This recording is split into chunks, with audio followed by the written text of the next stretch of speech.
Today I'm speaking with Randy Pennington. Wrote several books. One, The Reach Rule, is really well known in our industry. Randy is a thinker, but he's not only a thinker. He's somebody who also look at how you're going to implement and impact your business, your organization, yourself. I'm sure you're going to enjoy this conversation with Randy Pennington. Hello and welcome to a new episode of the Business of Meeting podcast. Today, I am delighted to speak with somebody for which I have tremendous respect. I consider him one of the great thinkers in our industry and in general, but more than important that he's also able to transfer the thinking into the doing and advise people. He's been working and being involved in all the alphabet soup of our industry and all the major associations. He wrote several books, Results, Rule, and Make Change Work. He is a leading voice in our industry, and I'm tremendously honored and happy to be speaking with Randy Pennington. Randy, how are you? Terrific, Eric. Thanks. It's good to be with you. It's always fun to get a chance to spend time with you. That's very kind. And as I was just saying it, I'm not sure you know that, but I personally know at least one person who has a very important job who actually credit you for getting the job, because during their interview, they were asked to draw a plan for the future and they apply results rule to their interview. And that's David Dubois. And I thank him profusely for that, because he was nice enough to do that and then mention it from the stage at the meeting, that his very first convention. And David's been a longtime friend back from when he was, I first met David when he was with MPI and then went to PCMA and then went to... Yep, absolutely. That's how we met at MPI. A different story for another time, but that's right. I'm glad you mentioned him. It's him, of course, but I would not have mentioned, but knowing that he did it from stage. But Randy, throughout the years, you've always been somebody that is looking at not only our industry, but the world, what's going on, how should we adapt to that? And every time you're speaking or you're writing something, I'm delighted. And that's when the conversation stops. Say, whoa, hold on. I need to listen to that. So what is everybody talking about this new normal? Is there a new normal? What's your take on it? There is no more new normal. Okay. That's it. There is no more new normal. And by the way, Eric, I was doing a podcast interview, and I love doing these things with people like you, smart people. I just gets my mind going. But this person asked me, when will we return back to a new normal? And instinctively, I just said, I don't think we ever will. There is no more new normal. There's only a new next. And what does that mean? Yeah. So here's, and first off, I just said it and I thought, well, that's pretty smart. I better write that down. And then I read it again. I thought, that's really smart. I better apply for the trademark. So I did. But here's what I think it means. All change models all go back to a guy named Kurt Lewin. Now, Kurt Lewin was a German and then a later American psychologist who was considered the father of social psychology. And he developed one of the very first models around change. And he said, here's the way change happens. You take something that you want to change and you unfreeze it. Then you make the change and then you refreeze it. Okay. Unfreeze, change, refreeze. Every change model is a variation on that. I developed my very first change model, my change model that I still use today. I developed it in 1989. When I go back now and look at it, it's a variation on unfreeze, change, refreeze. John Kotter, same thing. If you look at his and you look at the steps and go, oh, he's unfreezing something, he's changing something, and then he's refreezing it. ProSci, the other big change man, it's all based on that. So let's assume for a second that means to get to normal, we have to refreeze. Okay. Yeah, makes sense. That makes sense? Yep. Yeah. But what happens if you never get to the point of refreezing? Because it's changing too much, too fast. Yeah, we're changing all the time. And so it never has an opportunity to completely become normal. And so therefore, it's always changing. By the way, which is part of the frustrations that we all feel in business and in our organizations is by about the time we get one thing changed, we change it again. Mm-hmm. Or there's something else that changed. And so I think the better mindset for us all today is to go, we may never get back to a normal. The closest thing we're going to get to normal is change happening faster than it's ever happened before. Mm-hmm. If I apply that what you just said to what happened since a year now, and before we dig into the meetings industry, what should we learn, and how should we react when a new pandemic is going to hit us? Well, I mean, a couple of things I think, and I've been thinking about this for myself as well. I'm doing a lot of strategic planning right now with groups. One of the things that I've seen since COVID, when we do the SWOT analysis, everyone takes the threat piece way more seriously than they did before. Because I promise you, nobody's SWOT analysis had on threats in 2019 global pandemic. So I think one of the things is we think more realistically about threats now. And I think that that's something for a business and for society we have to do. And you and I had this conversation before we really hit record. But, I live in Texas. We've been going through this little weather event at the time we record this. It's about a week out now. It's now like 75. It's beautiful outside.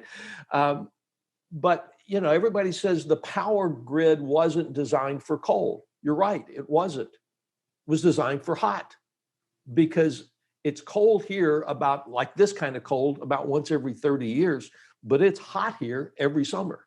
Mm. So one of the challenges I think that we have to decide about our business is, and the police chief of the Capitol Police Department said this in the Senate hearing around the January 6th insurrection, is we base decisions based on probability, not possibility.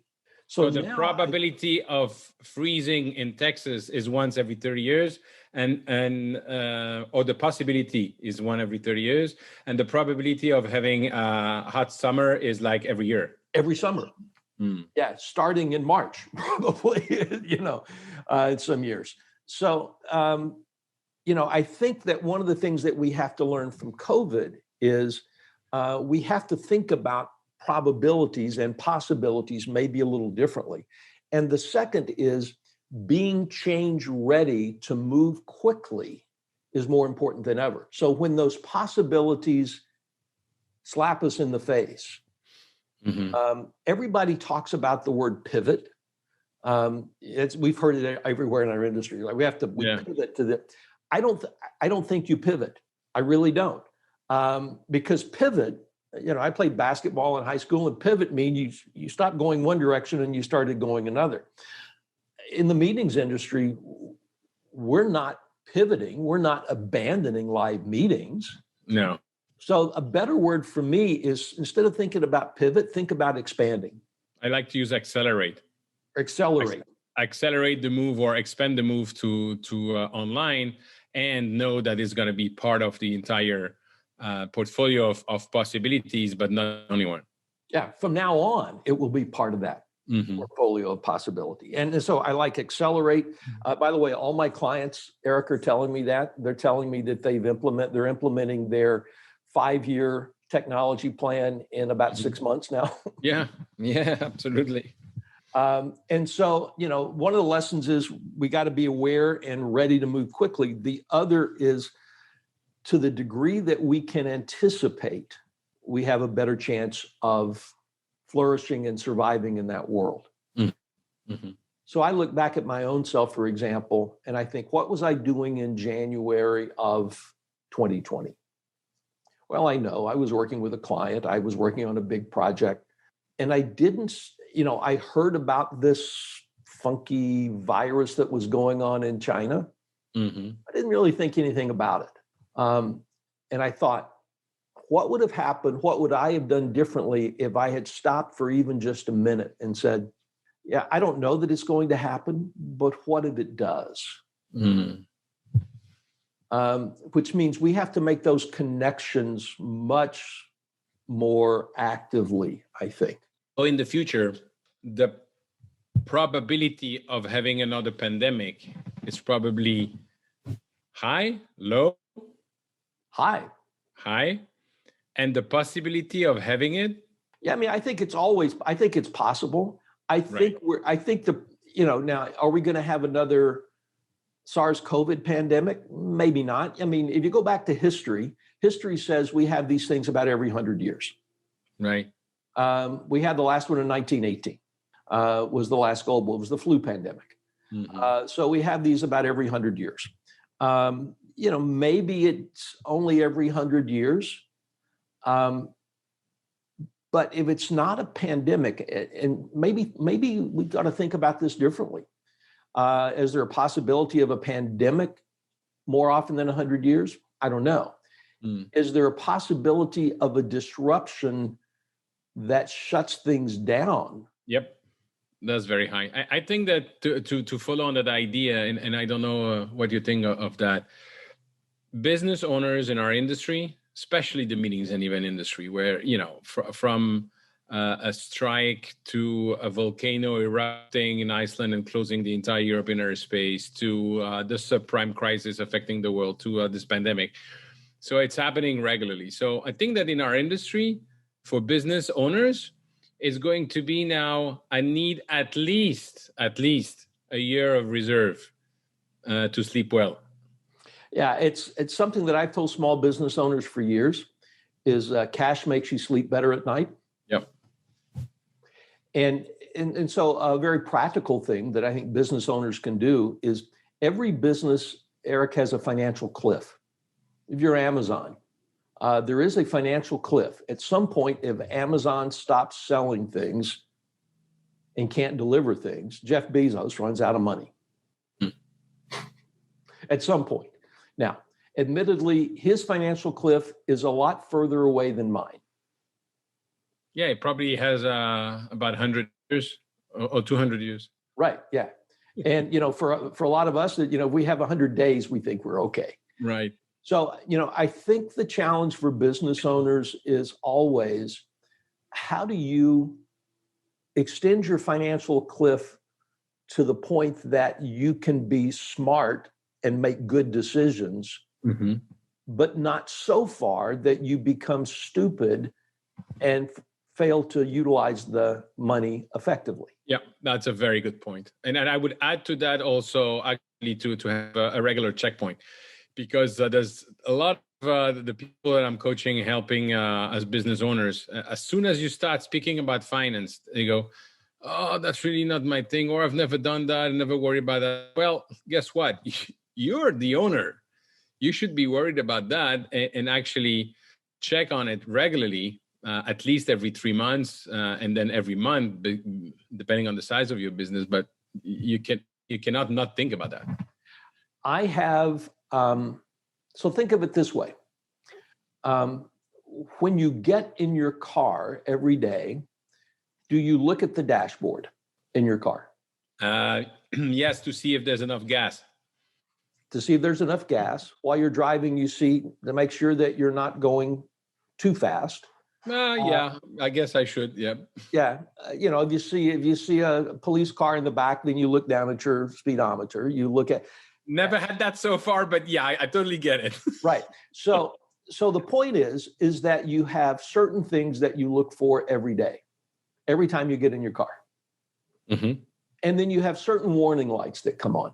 I love the parallel. Yeah, absolutely. And so when the warning light comes on, you have it set up so that we trust the engineers that make our cars to program those warning lights that work. But when the warning light comes on, by the way, your accountant, your CPA can help you do that. When the warning light comes on, you stop and pay attention to it. Mm-hmm. And so if you just thought about it that way, it's, what are the 3 or 4 or 5 things that I need to look at every time or every week, every month, whatever time period? And then where are the warning lights that need to come on? Yep. That's a very good point. Very good point. Now, you're talking about the new next because of the change and everything. How do you see the new next then specifically for the meetings and event industry? I told a group this. I was asked to present to a group of speakers a few weeks back. And they're just like everyone else in the meetings industry. They have been hit by this because people stopped having meetings. And one of the things that I told them is we will go back to live meetings, but we will never be back to meetings that don't have a hybrid virtual component. So what does that look like? Well, one, it changes your attendance model. If you are in the association space, for example, it changes your attendance model. And the question comes out is, will people pay the same registration for a virtual event that they would have for a live event? I think that that's still sort of shaking out a little bit. I think if you're a DMC, I think your portfolio of what you offer for the destination is different. You have to be thinking about, what will it look like when you can't put 40 people on a bus? Yes. Maybe never, maybe not in the next 5 years. Yeah. Or the venues. Yeah. Yeah. And so the two questions I go back to for my own business are what if and what next? Yeah. So I think meetings are going to be hybrid. I think we will see face-to-face. I think they will become staging and production-wise more like TV shows with audiences rather than 100% live events.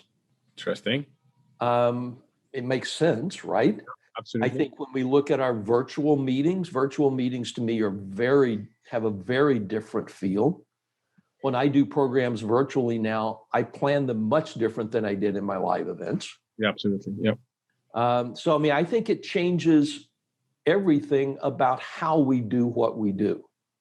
Here's what it doesn't change. And so this is always one of the challenges humans face. We tend to think when something changes, everything changes. Also, we tend to believe, it's a human tendency, that the first time we've experienced it is the first time anyone has experienced it, which explains like 75% of the posts on Facebook and Instagram.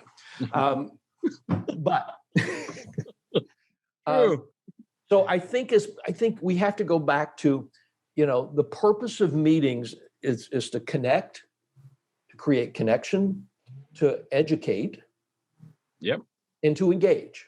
Yeah. That's kind of the broad picture, some more than others. All right. So now what we have, that never changes. There's still a human need to do all those things. And so I think if I'm an owner in the meeting industry right now, I think not about do I do live events or virtual events? I think, how do I help people connect? How do I help people engage? Or how do I help people educate? Learn. Yeah. Because those things don't change. One thing that changed in South Florida, when you are working from home and recording a podcast, is the timing of the week when the lawn mower company is coming. So I don't know if you hear anything in the background. Apparently not, which is great, which means that the mic is working very well. But that is unpredictable. It changed every day. So I'm glad you didn't hear anything. Interesting, because I did a program. I actually had a short client call earlier today before you and I spoke, and they came at my place. Okay. at that time, and I said the exact same thing. But see, by the way, that you just raised something really important. On Thursday of last week, coming out of the big deep freeze here in Texas, I had a 2-hour virtual session for an organization with people literally across the country. It was on Thursday afternoon. And now I'm coming out of 3 days of rolling power outages. Sometimes, Eric, my power was off 12, 13 hours at a time for a couple of days. And everything tells me that my power is back on. Yeah. But you're not really sure, right? So now contingency planning is different, Yep. because my contingency plan was I went and rented a room at a hotel. I called the hotel and said, has your power been on the entire time? And they said, yes, knock on wood, we're very fortunate. I said, good, I want a room. And I had all my gear packed up with a separate camera, separate microphone. The backdrop that you see here is one that I can carry with me. Yeah. I had all of that done so that if it looked like the power was going to be out, I could drive to the hotel, set up, and do my presentation, because that's a contingency that we now have to think about. Yeah. And I must say that for that, people in our industry are very well trained about contingency, what can happen. Just as a side note, I had the same issue with internet where I was leaving previously. And I had told the people, if anything goes wrong, I will call in and I will continue. So sure enough, 10 minutes in, and I won't name the internet company, which is in 3 letters, and 2 of the last letters are the same. That just went down. And I was so mad. And I called in and I went outside because I knew that also the phone network would be bad in the house, which is another company. And I ended up basically looking at the garbage bin that was still standing there from the morning. I put my slides on the garbage bin and melt under the sun for an hour and continue the webinar on the phone. But you always find a contingency for that. But if we go back to the situation now, the new next, how do meeting planners, individuals, can really prepare themselves to survive and thrive in this new next? What should they be doing? There's some new skills that we need to cultivate. One of them is curiosity, that we have to be more curious about more things so we can see the connections before they occur. I think that becomes much more critical. So if you look at, if this happens here, it may not be specifically related to what we do, but curious enough to understand how it might be. Because when it comes to change, I mean, we all think about change there as adapting. And I started to think about and write that as level 1 change, adapt, which was Who Moved My Cheese was about adapting. When I got married, my wife said, Randy, I'll never ask you to change, but I expect that you'll continually adapt. That's level 1 change. We all do that. We've learned to do that well. Level 2 change, though, is to anticipate. So if we could see around the corner, that's where curiosity comes in. Level 3 change is pursuing things that are going to be different, that make a difference. So it's pursuing that new thing in your business, pursuing that new thing in your customer experience, pursuing that new thing in your meeting, that now puts you as a business owner ahead of the curve, so to speak.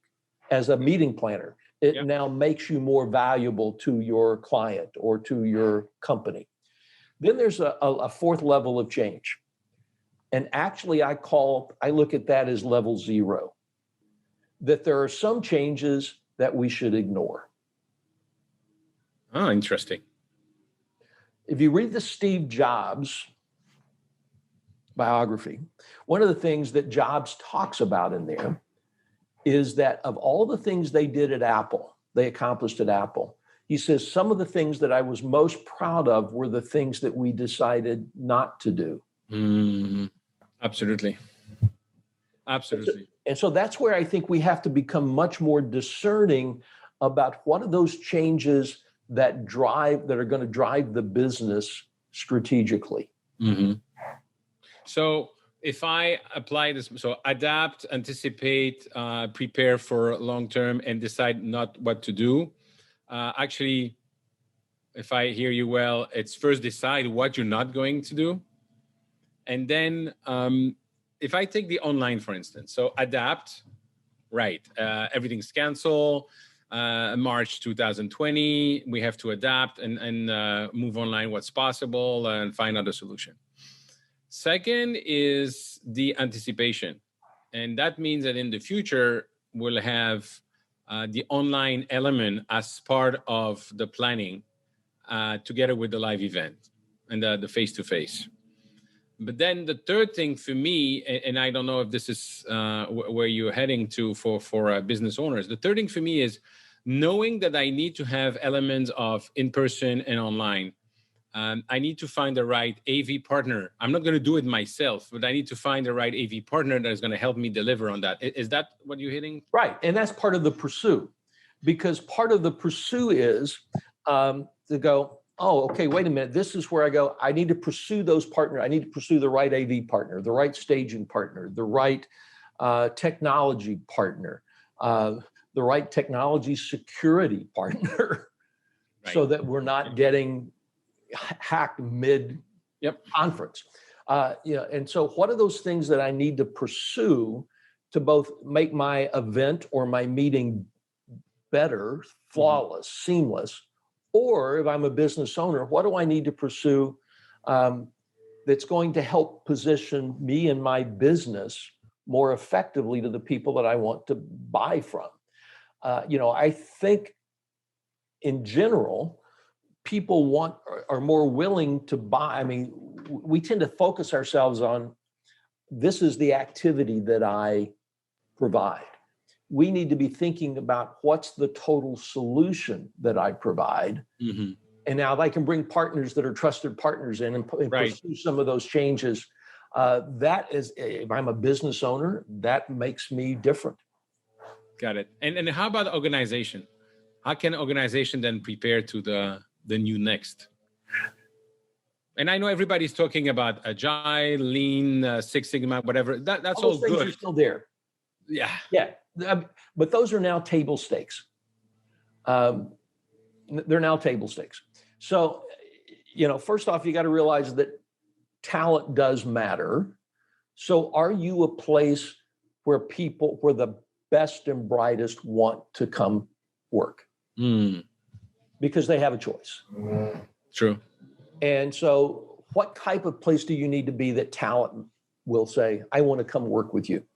The second piece is, in a world of uncertainty, we actually need more ideas, not fewer ideas. Well, because, if we've never dealt with it before, you mentioned before today, you had a little technical glitch. The first time we didn't know what to do. The second time you knew exactly what to do, right? So in other words, if we've seen the problem before, we know the answer. But what happens if we've not seen the problem before? Now we have organizationally people who are willing to collaborate and help and be open to sharing ideas. Then we come up with better and different solutions. So one of the things that I'm talking to my clients about is businesses have to be collaboration enabled. Now, almost everybody cooperates. You ask me to help you, I'll help you because you're a nice person and I want to be nice. I'll cooperate. But collaboration means that we actively seek each other out to help solve problems that might not otherwise be known. And the way we do that, if I'm a business owner, is by creating forced collisions in the business. And here's what forced collisions mean, is that I put people together that might not go normally together in order to work on a problem where we need more than one perspective.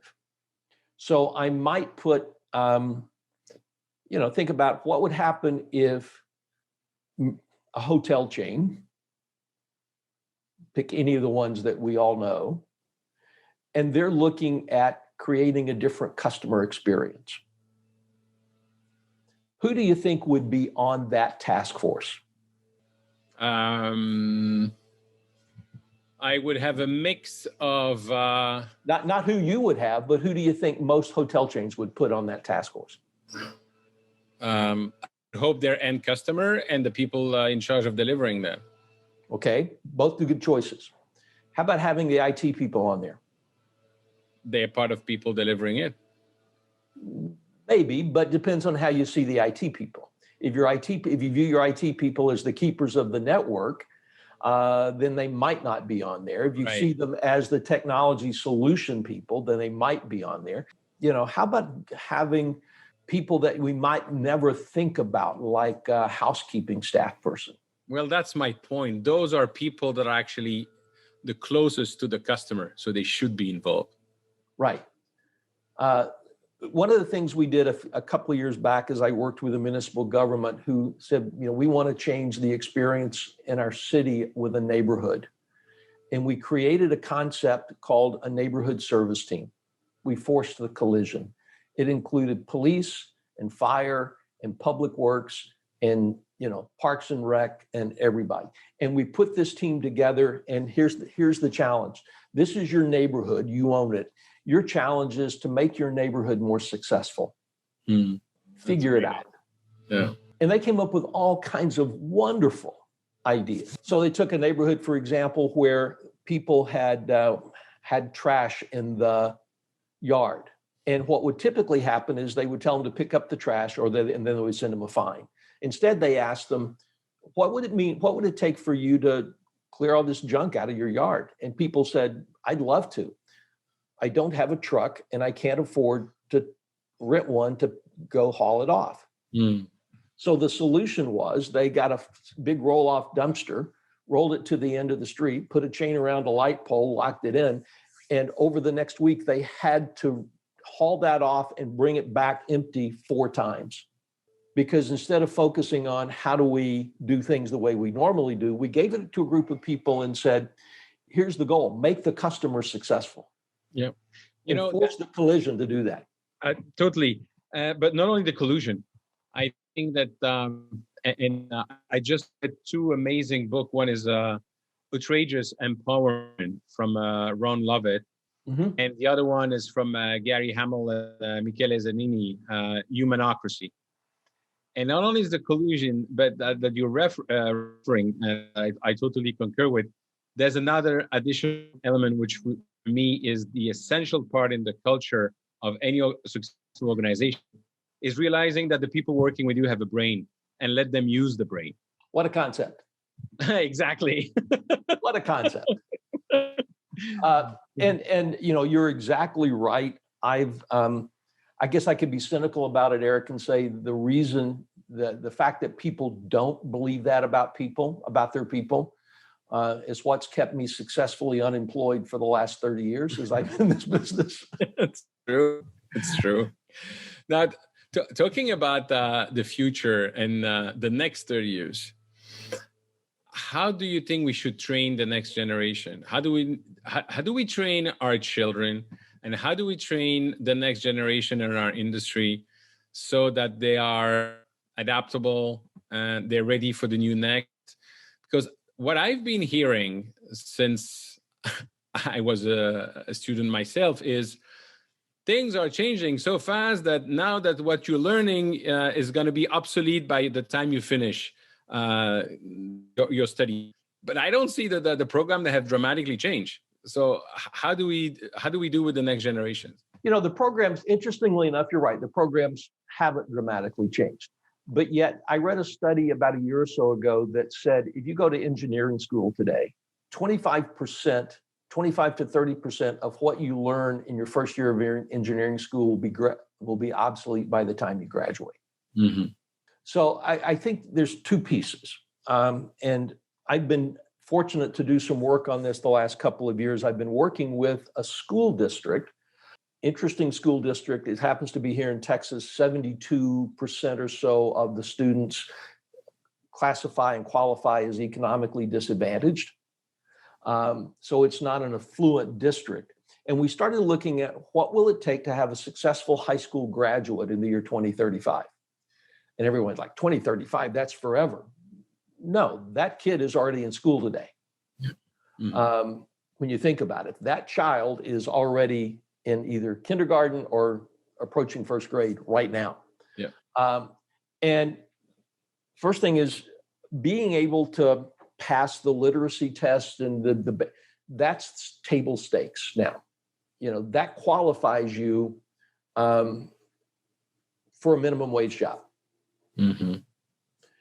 The things that people need to be focused on: curiosity, there's that word again, understanding how to collaborate and work well with others, understanding how to communicate effectively, because more and more communication is part of this project. We ask business owners, what would make our high school graduates more appealing to you? And one of the answers was, can you get them just to look at us during the interview, speak in complete sentences, and not look at their phone the entire time?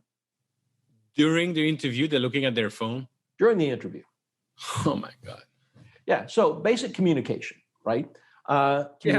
Curiosity, collaboration. I think there is, we have to understand not just, we talked in this industry a lot about generational differences, and that's part of it, but it's understanding not just what makes us different, but how to tap into all the things that make us the same.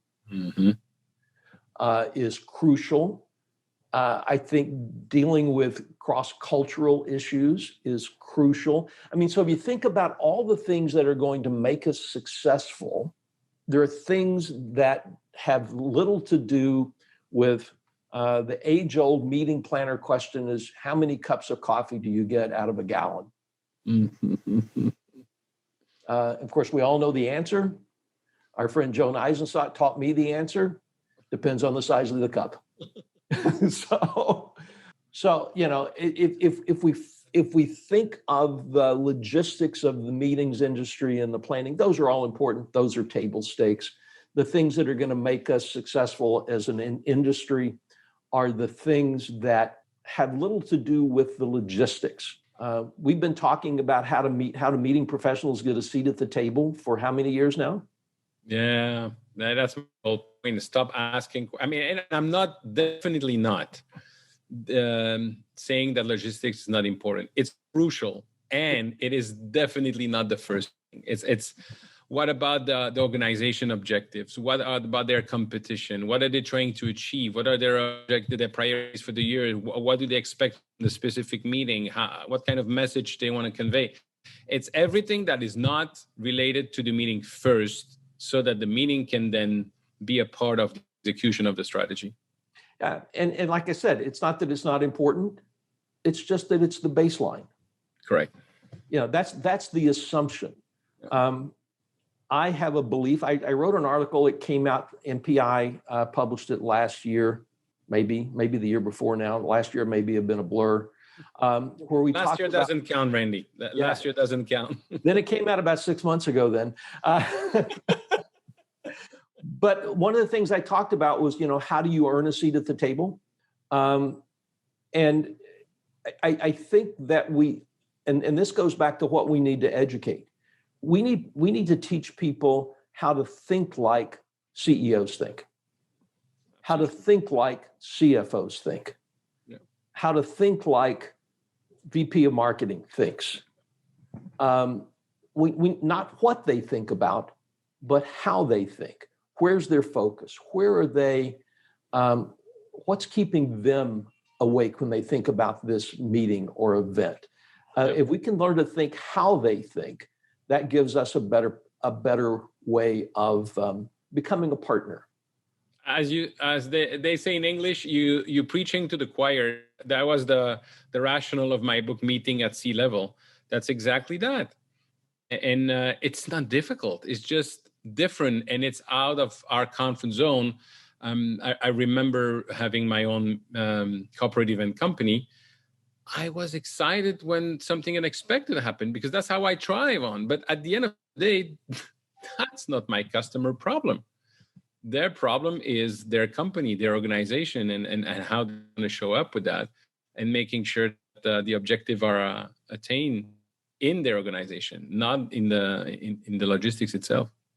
Right. And, I go back to you've met them. I've had the chance to know and work with a number of meeting professionals, meeting business owners in the meetings industry, who are truly viewed by their employers or by their customers as strategic partners.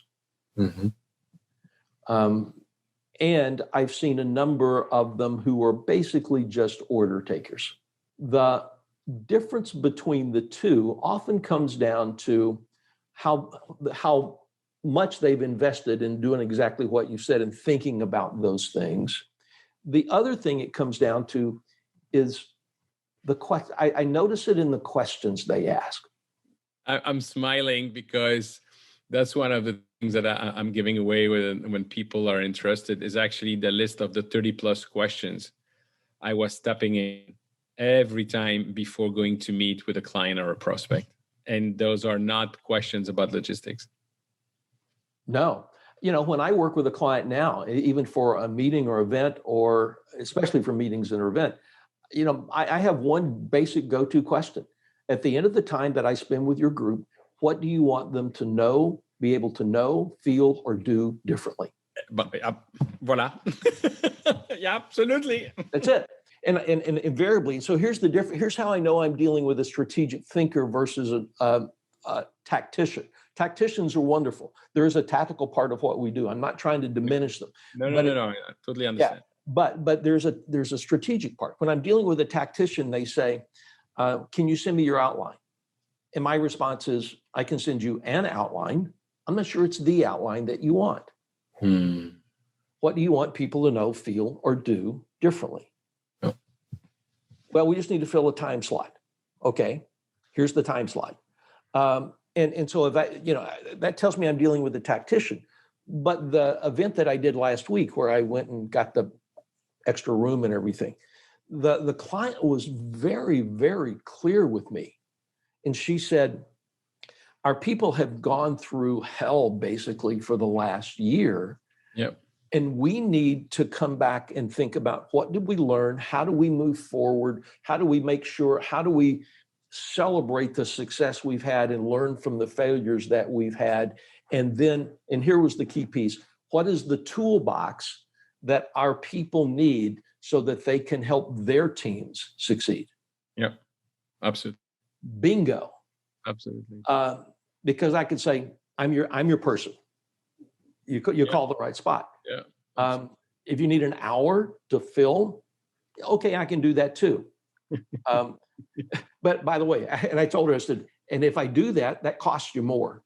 Yes, because one thing I didn't say in the introduction is that you're also the Hall of Fame of the National Speaker Association and the Cabot Award. Yeah, I've been very fortunate that it's unique, totally unique. I've made a lot of great friends and learned a lot from there. But at this point in my career, I hate to say this, but it costs you more if I'm bored. It's true, absolutely true. And you have definitely not been bored, Randy. I really appreciate your time. It's always a pleasure speaking with you. It's tremendous. One last question. And I keep saying it all the time, but that's really a friend, Jason Gaignard, came with this question, which I love. When we meet in a year with a bottle of champagne, what are we going to celebrate? Let me phrase it this way. I don't know if you know the musical artist Michael Martin Murphey. He did the song Wildfire a few years back, and that was the hit and what have you. He's been around for a number of years. Back before he became somewhat famous, he wrote an obscure song called Desert Rat. And there's a line in that song, it's about a guy who lived in the desert. He ended up dying. And the line in the song is, success is survival and we all toughed it out. Success is survival and we all toughed it out. So I think at a minimum next year, we'll be celebrating the fact that we toughed it out. At best, I hope that we're celebrating the fact that we are now living, and I believe this is true, we are now living in the time of the greatest opportunity in the last 50 years. With a convergence of technology and generational change and cultural change. This is my only regret is that all this gray hair wasn't real, because that means that I could guarantee that I was going to be around for another 50 to watch this play out. I think it's going to be fascinating. If we're lucky and we're good, then we'll be celebrating that we're on the path to something dramatically better. Awesome. Thank you so much. How do people get in touch with you? I'm pretty easy to find. I'm out on all social media. You can connect with me there. My website is Pennington Group, all one word, penningtongroup.com. You can catch me there. Or just type in Randy Pennington on your favorite browser. I usually come up. And you always have great live on Facebook, which unfortunately comes at the time when I'm having lunch with my kids. And until they're going back fully to school, I'm sorry to give the priority, but I'm not. No, by the way, yeah, this is especially for business owners. If you go on Facebook, if you're on Facebook, and I use this because it's a good platform to do it, there's a group called Results Rule, Business at the Intersection of Today and Tomorrow. It's an invitation-only group. It's a place where about once a week, I'm usually there at least live once a week, 30 minutes. It's always there, coming up with an idea, talking about something that's really helping businesses. Happy to have anybody that wants to participate. Go on Facebook, type in Results Rule with Randy Pennington, and click in. I'll let you in. It's the only rule is you don't go selling to other people. We don't spam people there. Yeah, exactly. Randy, thank you so much for your time, and looking forward to seeing you soon. I look forward to it as well. Thanks so much, Eric. Thank you. Thank you, Randy, for taking the time to speak with me. Always fascinating to speak with you, especially now about the new next and no more new normal, and what to do and how to adapt, how to anticipate, and how to really prepare for the future. Thanks again. And if you want to link up with me, please go on LinkedIn or join my Facebook group, www.eventbusinessformula.com/group, where we discuss everything about what business owners in the meetings and event industry need to know. Thank you. Bye-bye.